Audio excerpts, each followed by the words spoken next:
काली साड़ी पहने एक महिला के सामने ढेर सारा तंत्र मंत्र का सामान रखा हुआ था।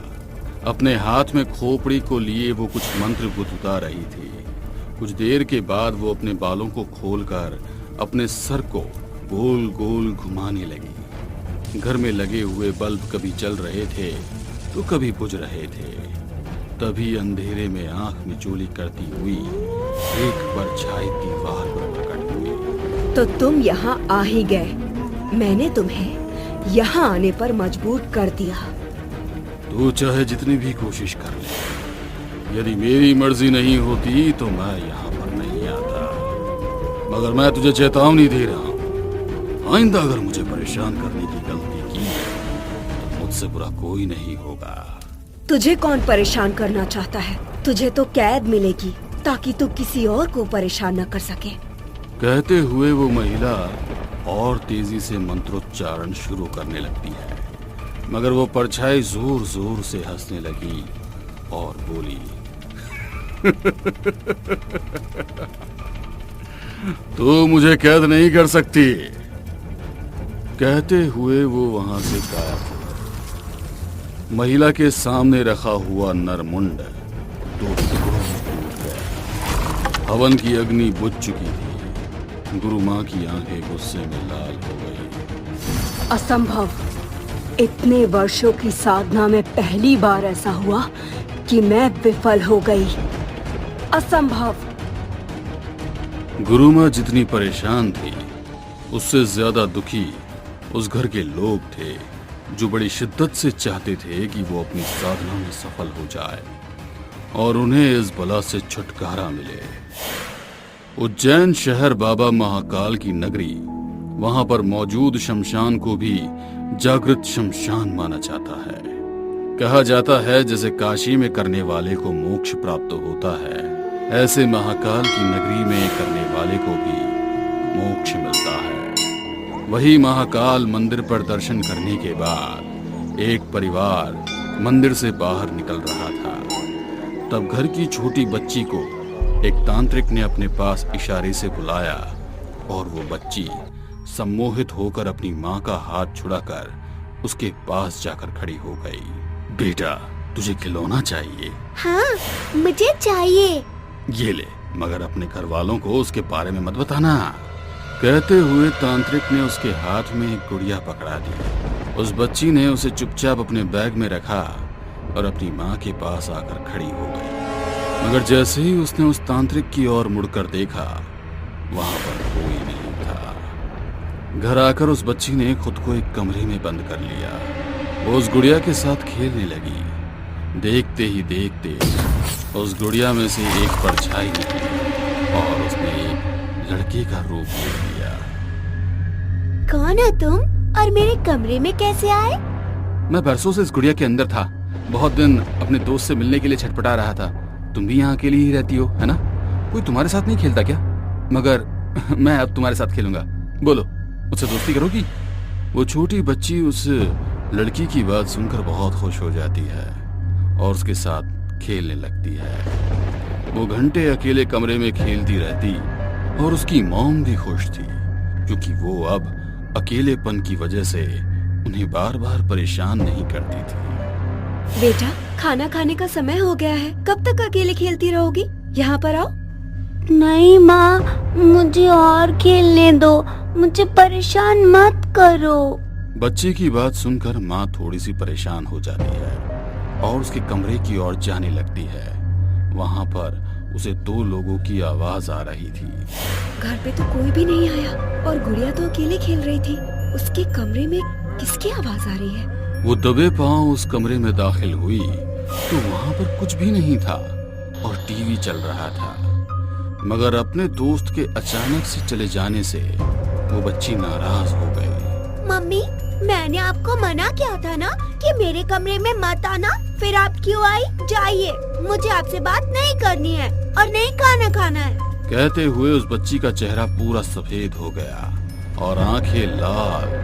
उसने इतनी आसानी से अपनी मम्मी को कमरे से बाहर कर दिया, मानो उसके अंदर उनसे भी ज्यादा ताकत हो। उसकी माँ हैरान हो गई। उन्हें कुछ भी समझ नहीं आ रहा था कि वो क्या करे।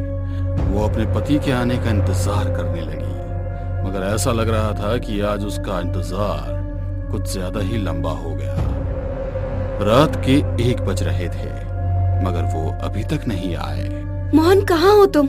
आज मुझे तुम्हारी सबसे ज्यादा जरूरत है और तुम अभी तक नहीं आए। वो बार बार मोहन का फोन लगा रही थी, मगर फोन नॉट रीचेबल था। मैं ऑफिस से फोन किया तो वहां से पता चला कि मोहन ऑफिस से बहुत देर पहले ही निकल चुका है।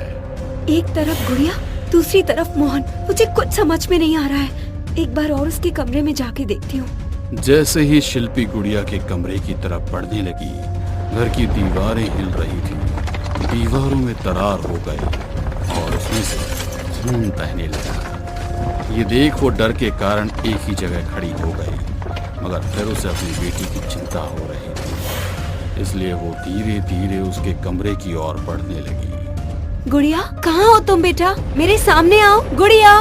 मम्मी, मम्मी, मैं यहाँ हूँ, देखो मुझे।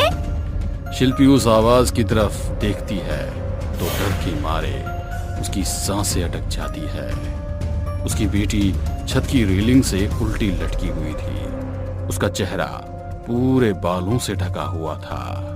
तभी दरवाजे की घंटी बजी तो वो भागकर दरवाजे की तरफ पहुंची। सामने मोहन खड़े थे। मोहन, कहाँ थे तुम? आज तुम्हें आने में बहुत देर हो गई और तो और तुम्हारा फोन भी नहीं लग रहा था। मुझे घर में तो आने दो, सब बताता हूँ। तुम इतनी घबराई हुई क्यों? मोहन को अपने सामने खड़ा देख शिल्पी का सब्र जवाब देकर उसकी आंखों में आंसू थे। उसने एक ही साथ में शुरू से लेकर अंत तक की सारी कहानी सुना दी। ये क्या बकवास कर रही हो? हमारी गुड़िया के साथ ऐसा कुछ भी नहीं हो सकता। कहते हुए वो भागकर गुड़िया के कमरे में पहुंचा तो गुड़िया दीवार की तरफ मुंह घुमाए बैठी थी। धीरे धीरे उसकी तरफ बढ़ते हुए जैसे ही मोहन उसके कंधे पर हाथ रखा और उसने अपनी गर्दन पीछे पूरी घुमा दी, उसका पूरा चेहरा खून से सना हुआ था।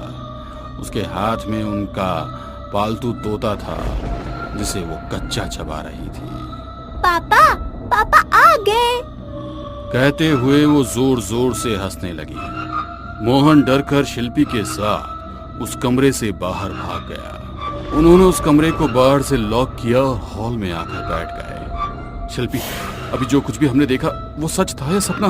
मुझे तो यकीन ही नहीं हो रहा है। मोहन, मुझे भी यकीन नहीं हो रहा है कि हमारी बेटी के साथ ये सब क्या हो रहा है। हमें जल्दी किसी को ढूंढना होगा जो हमें इस समस्या से छुटकारा दिला सके। अब तो गुरु माँ ही हमें इस समस्या से बाहर निकाल सकती है। हाँ, कल सुबह ही मैं गुरु माँ को फोन लगा दूंगा। बस आज की रात अच्छी तरह से बीत जाए। जैसे तैसे रात गुजरकर सुबह होती है। मोहन सबसे पहले गुरु माँ को फोन लगाता है। गुरु माँ आकर सारी हालत देखकर पूजा की तैयारी करती है, मगर वो पूजा विफल हो जाती है।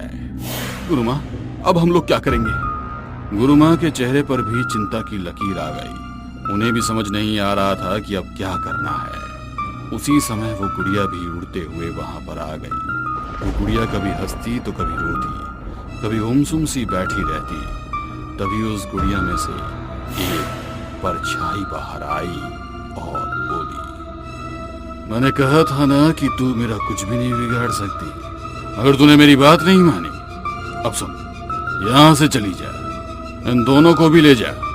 मैं अपने दोस्त के साथ यहाँ पर बहुत खुश हूँ। चले जाओ यहाँ से, वरना मुझसे बुरा कोई नहीं होगा। कहते हुए उसने अपना हाथ ऊपर किया तो मोहन और शिल्पी दोनों हवा में लटके हुए थे। उनकी बेटी के मुंह से डरावनी आवाज आ रही थी। मुझे समझ में आ गया, तू इतनी आसानी से यहाँ से नहीं जाएगी। मैं पिछले 100 सालों से भटक रहा हूँ। जहाँ भी जाता हूँ लोगों को जिंदा खा जाता हूँ, मगर इस बच्ची ने मेरे साथ खेलना मंजूर किया, इसीलिए अभी तक ये जिंदा है।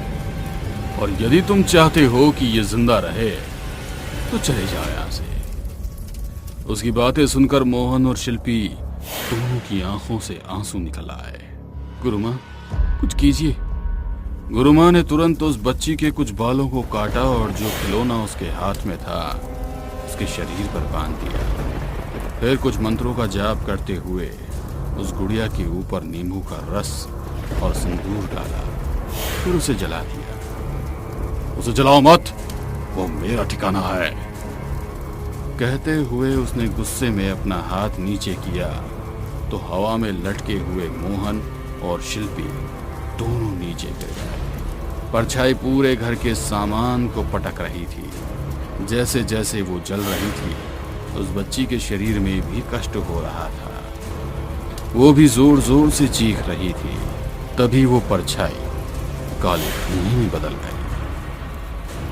गुरु माँ ने उस धुएं को एक मटकी के अंदर भरा और फिर उसे एक लाल कपड़े से बांध दिया।